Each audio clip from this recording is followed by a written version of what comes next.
Hi hello, എല്ലാവർക്കും CIBIL സ്റ്റിച്ചിലേക്ക് സ്വാഗതം. ഇന്ന് നമ്മൾ ചെയ്യാൻ പോകുന്ന ചെറിയ ചെറിയ വീഡിയോകളാണ്. ആദ്യം നമുക്ക് ചെറിയ കൊച്ചു കൊച്ചു വീഡിയോകൾ ചെയ്യാം. അത് കഴിഞ്ഞിട്ട് നമുക്ക് ലോങ് ആയിട്ടുള്ള വീഡിയോകൾ ചെയ്യാം. ലോങ് ആയിട്ടുള്ള വീഡിയോ ഫസ്റ്റ് തന്നെ ചെയ്തിട്ട് ശരിയാവുന്നില്ല, ആർക്കും നല്ല ഒരു ഇതില്ല. അപ്പോൾ ചെറിയ ഐറ്റംസുകൾ ചെയ്യുക. കണ്ടിഷ്ടപ്പെട്ടാൽ സബ്സ്ക്രൈബ് ചെയ്യുക. ഇത് നമ്മൾ ചെയ്യാൻ പോകുന്നത് കുട്ടികളെ തലയിൽ വെക്കുന്ന തൊപ്പി, ഒരു ഐറ്റം തൊപ്പി കാണിച്ചു തരാം. അതിൻ്റെ കട്ടിങ് ശ്രദ്ധിക്കുക. അതായത് ഇപ്പം നമ്മൾ ചെയ്യാൻ പോകുന്ന തൊപ്പി ചെറിയ കുട്ടികൾക്കുള്ള തൊപ്പി. അപ്പോൾ ഏകദേശം നമുക്കൊരു 10 ഇഞ്ച് 20 ഇഞ്ച് റൗണ്ട് ചെയ്തെടുക്കണം. അതാണ് ഇപ്പോൾ എടുക്കാൻ പോകുന്നത്. ശ്രദ്ധിക്കുക, കട്ടിങ് ചെയ്ത് ശ്രദ്ധിക്കുക. ഇതാണ് അപ്പോൾ നമ്മളൊരു 12 ഇഞ്ച് തുമ്പിൽ നമ്മളതെടുത്തു. നമുക്കൊരു 4-5 ഇഞ്ച് മടക്കി അടിക്കാൻ എക്സ്ട്രാ കിട്ടണം. അതിട്ടു. 6 ഇഞ്ച് മടക്കി അടിക്കാനുള്ളത്. നല്ലൊരു ഐറ്റം തൊപ്പിയാണ്, എല്ലാവരും ശ്രദ്ധിക്കുക, കട്ടിങ് ശ്രദ്ധിക്കുക. ഒന്ന്. ഇനി നമുക്ക് തൊപ്പിൻ്റെ റൗണ്ടിൽ ഒരു 6 ഇഞ്ച് ഒരു തൊപ്പി.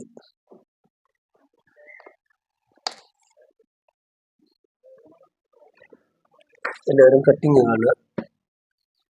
നമുക്ക് കാണുന്നില്ലെന്ന് തോന്നുന്നു, ഞാൻ കാണിച്ചു തരാം. നമ്മൾ 6 ഇഞ്ച് ഒരു മാർക്ക് ചെയ്ത് കൊടുക്കുക, മേലെയും ഒരു മാർക്ക് ചെയ്ത് കൊടുക്കുക. എന്നിട്ട് മേലെ നമുക്കൊരു റൗണ്ട് ചെയ്ത് കൊടുക്കുക. സെൻറ്റർ എടുത്തിട്ട് നമുക്കൊരു 12 ഇഞ്ച്, അതിൻ്റെ പാതി 6 ഇഞ്ചിൽ ഇവിടെ അതേപോലെ 12 ഇഞ്ച് എടുക്കുക. ഒരു 6 ഇഞ്ചിൽ മാർക്ക് ചെയ്ത് കൊടുക്കുക. എന്നിട്ട് ഈ 6 ഇഞ്ചിൽ നിന്ന് ഇങ്ങനെ നമ്മൾ റൗണ്ട് ചെയ്ത് കൊടുക്കുക. കുറച്ച് റൗണ്ട് ചെയ്തിട്ട് സ്ട്രെയിറ്റ് ആയിട്ട് ഇങ്ങനെ പോരണം.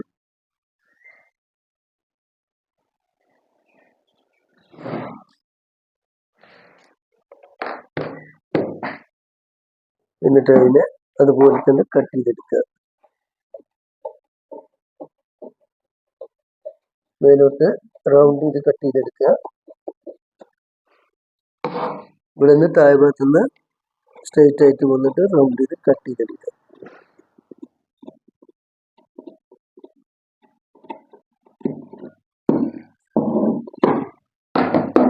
ഇതാണ് തൊപ്പിയുടെ കട്ടിങ്. 2 പീസ് വരും. ഇതൊരു പീസ് ഒന്ന്, ഇതൊന്ന് 2 ഐറ്റം, 2 പീസ്. ഇനി ഇത് നമ്മൾ തൊപ്പി ഉണ്ടാക്കണം. ഇതിൻ്റെ കട്ടിങ് ഇത്രയേ ഉള്ളൂ. തൊപ്പി അടിക്കാൻ വളരെ സിമ്പിളാണ്. നമ്മൾ മദ്രസയിൽ പോകുന്ന കുട്ടികൾക്കൊക്കെ തൊപ്പി കടയിൽ നിന്ന് വാങ്ങാൻ പോകാൻ നിൽക്കേണ്ട. ഒരു കഷ്ണം തുണി ഉണ്ടെങ്കിൽ നമുക്ക് തന്നെ അടിച്ചു കൊടുക്കാം. നല്ല വെറൈറ്റി ഐറ്റം തൊപ്പി. അതിൻ്റെ കട്ടിങ് കഴിഞ്ഞു. ഇനി അതിൻ്റെ സ്റ്റിച്ചിങ് ഞാൻ കാണിച്ചു തരാം. അടുത്തത്, പണ്ട് കാലങ്ങളിൽ കുഞ്ഞു മക്കൾക്കൊക്കെ നമ്മൾ ഷെഡ് തയ്ച്ചു കൊടുത്തിരുന്നു. അതൊക്കെ ഇപ്പോൾ നമ്മൾ കടയിൽ നിന്ന് വാങ്ങുന്നത്. അപ്പോൾ നമ്മളെ വീട്ടിൽ കഷ്ണം തുണികളുണ്ടെങ്കിൽ, നല്ല കോട്ടൺ തുണികളുണ്ടെങ്കിൽ വേസ്റ്റ് ആക്കി കളയണ്ട. കുട്ടികൾക്ക് ഷെഡ് അടിച്ചു കൊടുക്കുക. നല്ല കോട്ടൺ തുണികളാകുമ്പോൾ സൈഡ് എഫക്റ്റ് ഉണ്ടാവുകയില്ല. കടയിൽ നിന്ന് വാങ്ങുന്നതൊക്കെ എങ്ങനെയുള്ള മിസ്റ്റേക്ക് വന്നിട്ടില്ല. അതുകൊണ്ട് കോട്ടൺ തുണികളുണ്ടെങ്കിൽ കുട്ടികൾക്ക് ഷെഡ് ഉണ്ടാക്കി കൊടുക്കുക. അതിൻ്റെ കട്ടിങ് കാണിച്ചു തരാം.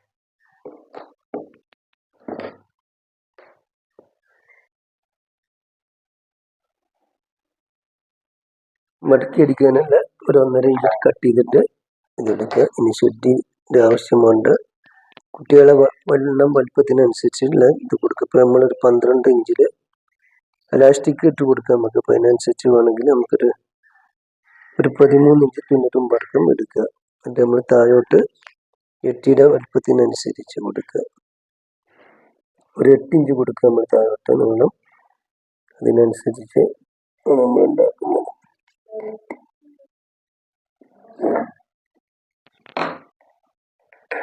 ഇനി നമ്മൾ അതിങ്ങനെ കട്ട് ചെയ്തെടുക്കുക. അടിക്കാൻ ഒരു 1 ഇഞ്ച് തുമ്പിട്ട് കൊടുത്തിട്ട് ഇതിന് നമ്മളിങ്ങനെ കട്ട് ചെയ്തിട്ട് എടുക്കുക.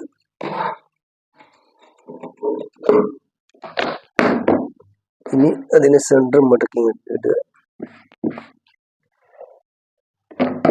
ഇനിയാണ് ശ്രദ്ധിക്കേണ്ടത്.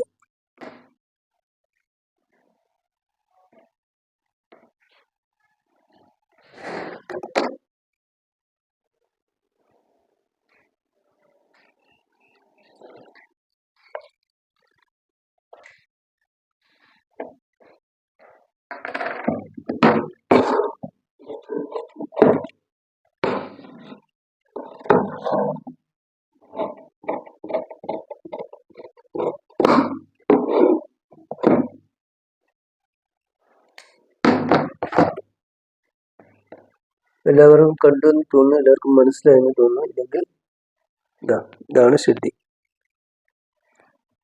ഇനി ഇതിന്റെ സ്റ്റിച്ചിങ് കാണിച്ചു തരേണ്ട അതെങ്ങനെയാന്നുള്ളത് ഞാൻ ഈ വീഡിയോയിലൂടെ സ്റ്റിച്ചിങ് കാണിച്ചു തരാം. കണ്ടോ, ഇതും അതുപോലെ തന്നെ 2 പീസ്, ഇത് 1 പീസ്, 2 പീസ് കൊണ്ടുള്ള 1 പീസ്. ഈ 2 പീസ് കൊണ്ട് നമുക്ക് നല്ല കോട്ടൺ തുണിയിലൊക്കെ കുട്ടികൾക്ക് ഷെഡുകൾ അടിച്ചു കൊടുക്കാം. തയ്യൽ പഠിച്ചു വരുന്ന ആളുകൾക്കൊക്കെ സ്റ്റിച്ച് ചെയ്ത് പഠിക്കാവുന്ന ഒരു ഐറ്റംസ് ആണ്. ഇപ്പൊ ഞാൻ കാണിച്ച ഈ 2 ഐറ്റംസ് അതെല്ലാവരും കണ്ട് വീഡിയോ കണ്ട് സബ്സ്ക്രൈബ് ചെയ്യുക. അതിന്റെ സ്റ്റിച്ചിങ് ഞാൻ കാണിച്ചു തരും. ഇത് നമുക്ക് വീതി വേണമെങ്കിൽ വീതി കൂട്ടുക, വീതി കുറച്ച് വേണമെങ്കിൽ വീതി കുറച്ച് കെട്ടുക. കുറച്ച് വീതി കൂടുതലായിരുന്നു ചെറുതാക്കി കൊടുക്കുക, അല്ലെങ്കിൽ അവിടെ കുത്തി കൂടി. ഇതിന്റെ സ്റ്റിച്ചിങ് ഞാൻ കാണിച്ചു തരാം. അതുവരെ കട്ടിങ് മനസ്സിലായെന്ന് തോന്നുന്നു. തയ്യൽ ചെറിയ മെഷീനൊക്കെ വീട്ടിലുള്ളവർക്ക് ചെയ്ത് നോക്കാവുന്ന ഐറ്റംസ് ആണ്. ഇതുപോലുള്ള ചെറിയ ചെറിയ ഐറ്റംസ് വീഡിയോയുമായി വീണ്ടും വരുന്നതാണ്. അതുവരെ എല്ലാവർക്കും ബൈ.